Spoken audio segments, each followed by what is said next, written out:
అంకీసా ఈ ప్లేస్ ఎంతమంది తెలుసు కామెంట్ సెక్షన్ లో కామెంట్ చేయండి. అట్లా వీడియో లైక్ చేసి ఛానల్ ని సబ్స్క్రైబ్ చేసుకోండి. So hi guys, welcome to official కుర్రాడు. నేనైతే ఇంటికాడ నుంచి వెళ్ళి 2-3 బస్సులు చేంజ్ అయ్యి సూపర్ లగ్జరీ ఎక్కి కరీంనగర్ నుంచి వెళ్ళి ఇంకా మియాపూర్ కి అయితే స్టార్ట్ అయిపోయినా అనమాట. జేబీఎస్ లో దిగి అక్కడ నుంచి మియాపూర్ కి వెళ్ళాలి. ఇక తినేసి వెళ్దాం అనుకుని రెడీ అయిపోయాను అనమాట.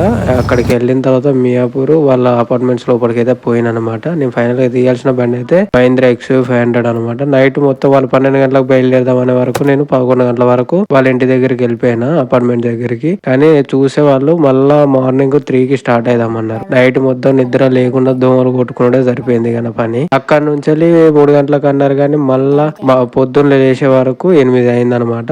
8:30-9 గంటలకు వాళ్ళు వెయిట్ చేపించి నన్ను ఇంకా బయలుదేరారు అనమాట. ఫైనల్ గా 9 గంటలకి పొద్దున్నే చాయ్ తాగడానికి వెళ్తే హైదరాబాద్ ట్రాఫిక్ అయితే భలే ఉన్నది. భలే అనిపించింది అనమాట. పొద్దున్న ట్రాఫిక్ ఎవరి పనులకు వాళ్ళు పోతుంటే ఇంకా అక్కడ నుంచి ఓఆర్ఆర్ ఎక్కి 120 స్పీడ్ కొట్టుకుంటా ఇంకైంది వరంగల్ రూట్ నుంచి స్టార్ట్ అయిపోయాను అనమాట. ఇది చూస్తున్నారు కదా, ఇది లాస్ట్ ఇయర్ నాకు ఇక్కడ ఒక ఇన్సిడెంట్ జరిగింది అనమాట. అది ఆల్రెడీ నా వీడియోస్ లో ఉంటది, చూడండి. అట్లా చూసుకుంటూ వస్తుంటే ఈ కొండలో అయితే వ్యూ మస్తు ఉన్నది అనమాట. ఈ వ్యూ ఎంత మందికి తెలుసో ఒకసారి కామెంట్ సెక్షన్ లో తెలియజేయండి. మస్తు ఉంటది అనమాట. రాక్స్ అవన్నీ అక్కడ నుంచి ఫైనల్ గా అయితే వాళ్ళని డ్రాప్ చేసి ఇంటికి వచ్చే వరకు నాకు నైట్ 9 అయింది. వీడియోని చూసే వాళ్ళందరికీ విజ్ఞప్తి, దయచేసి నా ఛానల్ ని సబ్స్క్రైబ్ చేసుకొని వీడియోని లైక్ చేసి అందరికి షేర్ చేయండి. నన్ను సపోర్ట్ చేస్తూనే ఉండండి. Thank you for all.